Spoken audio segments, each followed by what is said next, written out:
Welcome, you're on the Fringe Show. I'm your host, Satyana Zalan, and I go live on Fridays at 2 p.m. Dubai time. We almost went live half an hour ago, but something happened, and I With think that there internet was and just gone. Yeah. some technical issue. But anyway, oh, we'll do it again. We had a good rehearsal in that case. We on the Fringe Show, where I'm talking about technology, art, and society, and I help you to navigate the rapidly changing world and uncertain future so that you can take advantage of the opportunities in the new digital world as well. It's episode 65, and the title of this episode is Read the Fine Print. And it's all about NFTs. You know that I talk a lot about NFTs. NFTs are still hyped, rather. They're quite actively bought, they're invested into. But what we're going to look at is, well, what are the legalities of these actions for creators and investors? We are doing this with Richard. It's an interview with Richard, Hello. co-founder of Vernissage. It's a Web3 community for digital creators. We are going to talk about aspects that are not widely known and sometimes very much misunderstood.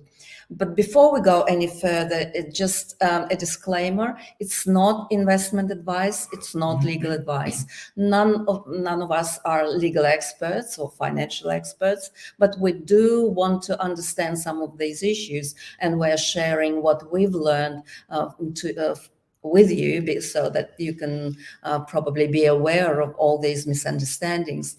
Plus, legalities differ quite widely across countries, so you need to do your own research. Here, mainly, we're talking or discussing NFTs from the standpoint of the US law, which is followed by major platforms on which NFTs are bought and sold. And another thing is that we're focusing on the artwork. It's not tokens and NFTs for, say, real estate or any other deeds. It's just the artwork that we're truly interested in and focusing on.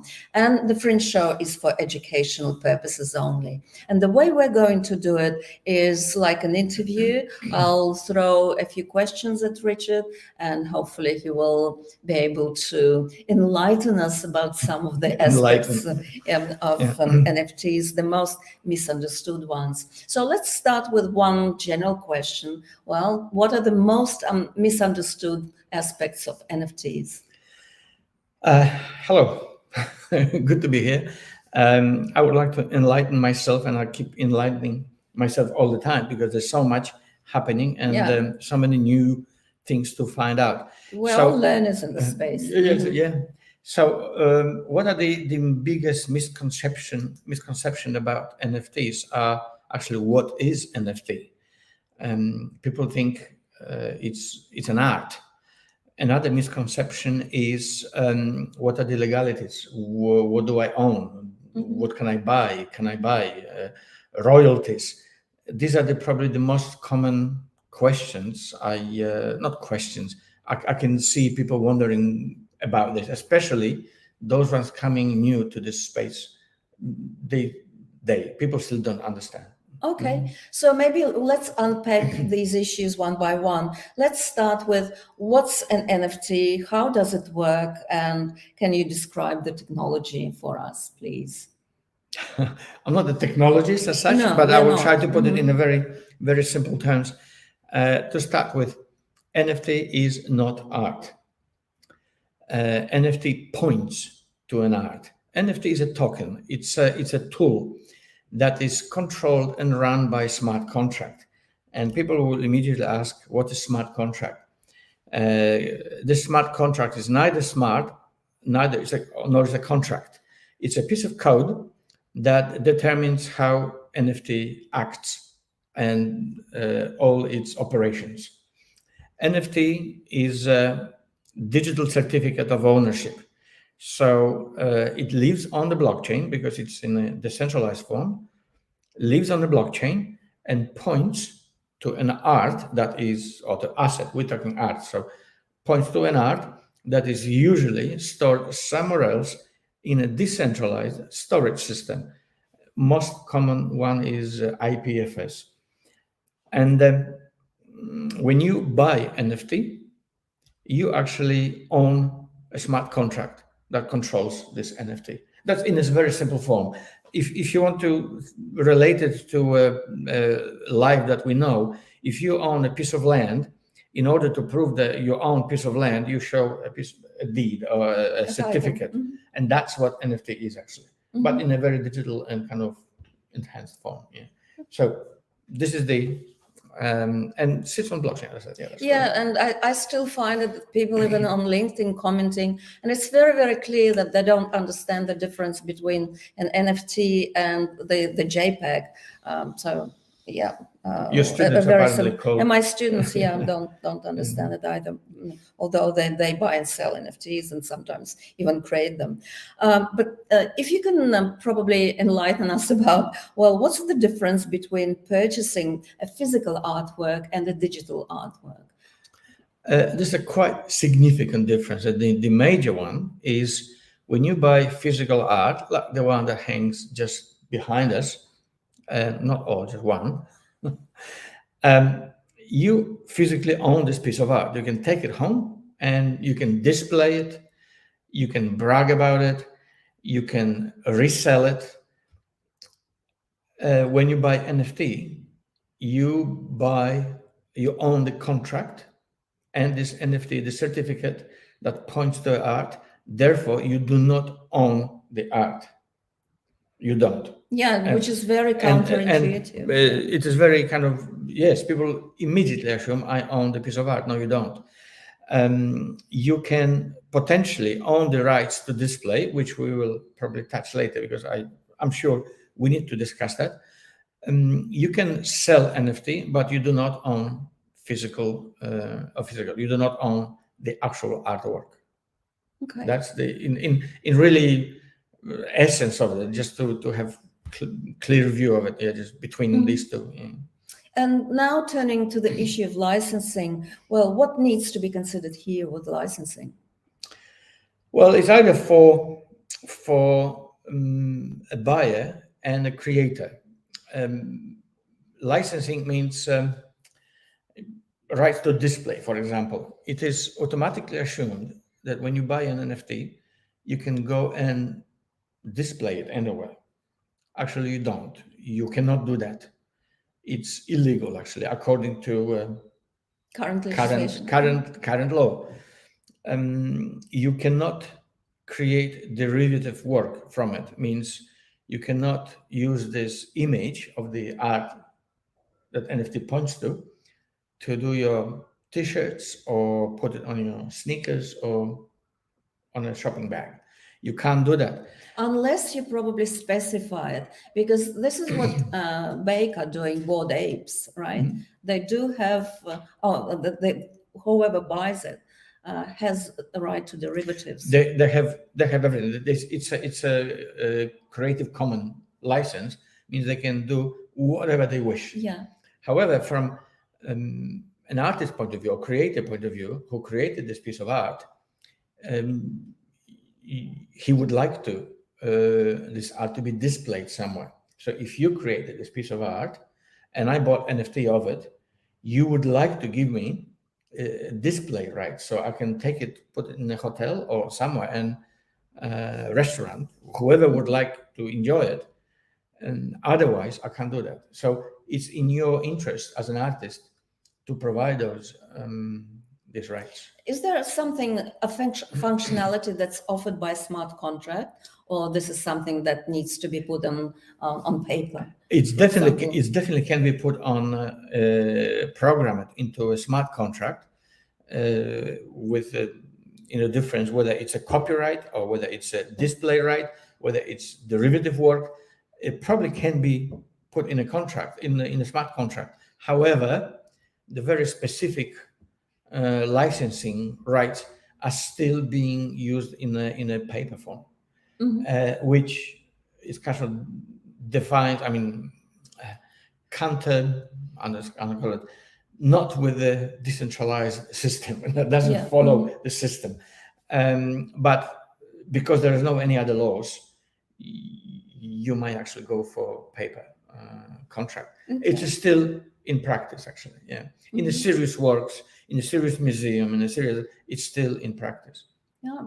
Okay. Let's talk a little bit about transferring a digital file. How do you sell and transfer a digital file without making an unauthorized copy of it? Because this is the issue of copyright, and it's very, very tricky. Yes, and we're talking about law as exists right now. We're not talking about what people do, because that's we're trying to emphasize what's right, what's wrong.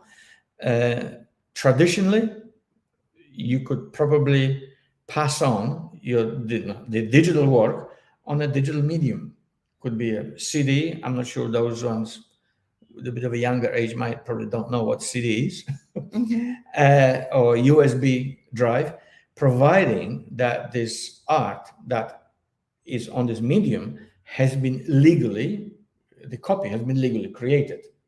So you need to ensure that you actually own the right, or you actually it's legally to be there when you want to pass it on to someone or sell it to someone else. I'm talking about digital art. Okay, we're not talking about NFTs as such, because NFT would not be on a digital disc. So we're talking art. So if it is legally that came to this disc, you can pass it on to someone, and you're not breaking law because you're not creating any copy. You're not making another copy of that. Okay, so we do it an old-fashioned way. Old-fashioned way.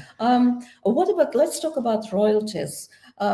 Is there any guarantee of royalties through smart contracts, and what are the intricacies here? Because there are some as well. Yeah, there are some. Yeah, and that's very interesting. And many galleries, many platforms announcing that royalty is guaranteed. No, it's not guaranteed. Royalty actually are not guaranteed. Royalty are encoded in a smart contract. So when you're reselling smart contract, being triggered and royalty go to a creator.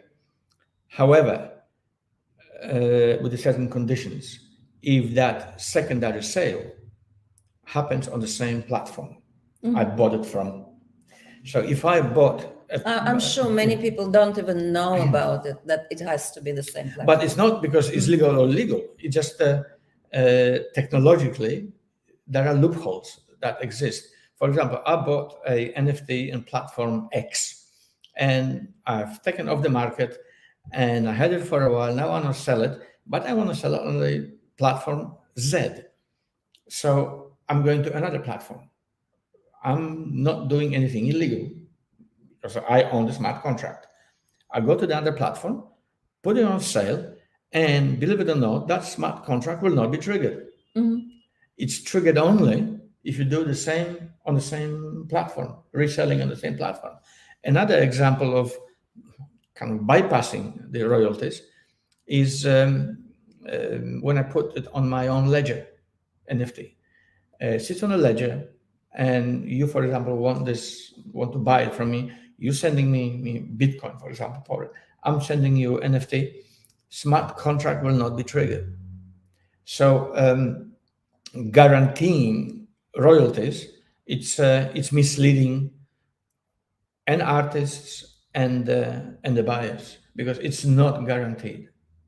Yeah, that's a very good point to remember. It's unbelievable, actually, how people do not know about it, but actually it's not guaranteed. Yeah, very, very interesting and useful insight. Well, I think probably what we also want to talk about, because there is a copyright issues there, it's AI-generated art, right? Sometimes it can be represented as NFT. It doesn't have to be, but in many cases it is. So what's the legal status of AI-generated art? NFTs created. NFT. Can I get to that answer just in a second? I would like to say something about AI-generated art. Not that I'm AI expert at all. I just understand what AI-generated art at the moment is on those known platforms like DALL-E and Midjourney. What it is, it's a trained algorithm that was trained. It's an algorithm that was trained on existing database. When you think about the word existing, means on something that happened today, back, not in front of you, not in the future, but Yeah, in it's the not past. forward looking. It's not No, forward. no. It's looking backwards. I mean, looking towards the past. So the way people create this artificial AI art generating is by using prompts, certain prompts. It's like a command. You can literally, like in plain English, specify what do you want AI to create, and AI goes through internet, collects all this information, puts all the images, and basically recycle them. And in a form that actually might look nice, kind of. I'm very proud of my own creations. Yeah, then they Just are out of Dali, Salvador yeah, Dali like. yeah. Mhm. I quite like this actually. I mean, I like this part of creating, but it cannot be. This AI cannot create a new movement. We will just mention that later, but AI cannot create movement that hasn't been seen before. So it's all recycling. Going back to copyrights, um, it cannot be copyrighted. Yeah. So creators beware, it Yes, can't be. it cannot be copyrighted because all copyrights refer to human creation. And there was an example of what's his name? Jason Allen. Jason Allen. Yes, he created very sophisticated, and really nice to look at piece of art. That won an award. That won an award, first prize, and it took him over 900 different images to again and reload and redo and tweaking in Photoshop. And a lot of work as a well. lot of work, yes. And he won this award as a first prize, and then he applied for copyright, and he was refused 3 times. Oh, okay. Did he ever get accepted? No. He was refused. You Okay. you cannot copyright it. And what it leads me to believe that artwork created by actual artists, human, will always have much higher value than AI creation. Look, from visual perspective, these AI created artworks are kind of nice to look at, very striking, very interesting. But you need to remember that it's all recycling what was done before.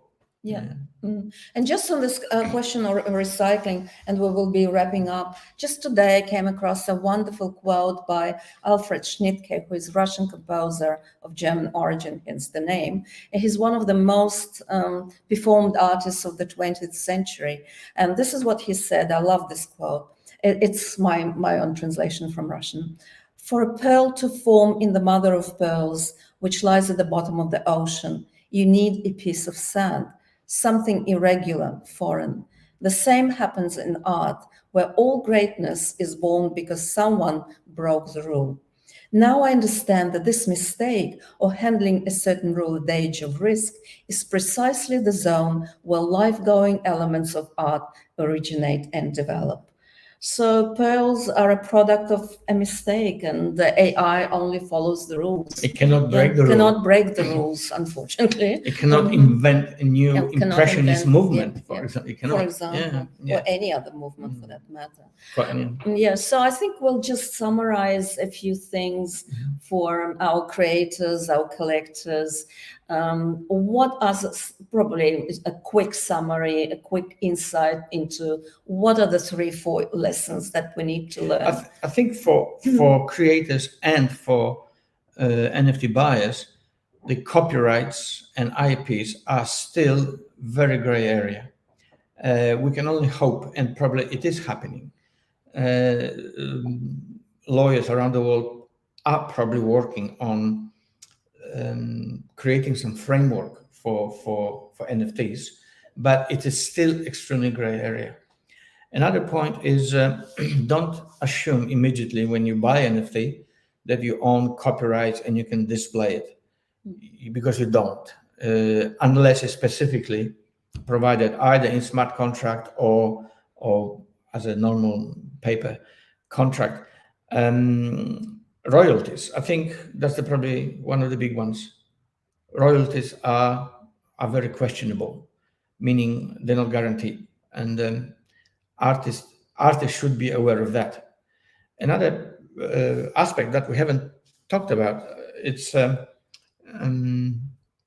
when one artist mints or creates NFT on one platform and then wants to go and create another NFT on another platform with the same art, there is no technology yet to to spot it and put the red flag that there's something is not right, because that NFT is supposed to be unique.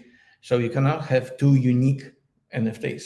However, we read that some actually, some companies actually trying to tackle this problem, and potentially it might actually be fixed. So at the moment, it's only the artist's reputation that holds people or prevents people from doing this. Otherwise, there's no technology yet. Maybe I think we haven't mentioned once. Maybe I should have mentioned that about the displaying rights. Or did we mention that? I forgot. That you, as an artist, for example, you would like me to display NFT that you created because you would like to be known. You would like to be admired by others. So it is in the hands of artists to make sure that NFT, it means, is included displaying rights.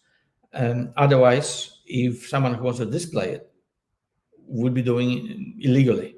So just to cover yourself, just include it in the smart contract. It's or probably in a paper contract, or in a paper, but the case might be. But I think that is an issue. So you would like to give those rights to displaying your NFT if you're an artist. Yeah? That's probably all I would indicate. Yeah, it's of course there are many gray areas there. There's still many unanswered questions, but we're still learning and we're still discovering new things. Yeah, sure. So yeah. Yeah, well, I think this is it for today. Thank you so much for joining us. I hope you learned something. At least you need to be mindful of these issues. Still, I think it's the NFT space as a whole legal minefield, and hopefully we will have solutions soon. And as you mentioned, maybe lawyers and legal scholars are working on that right now. Well, anyway, thank you for joining us. Thank you. And thank you for inviting me. Yeah, thank you for joining us. And we'll see you at 2 p.m. Dubai time next Friday. Thank you, guys. Thank you.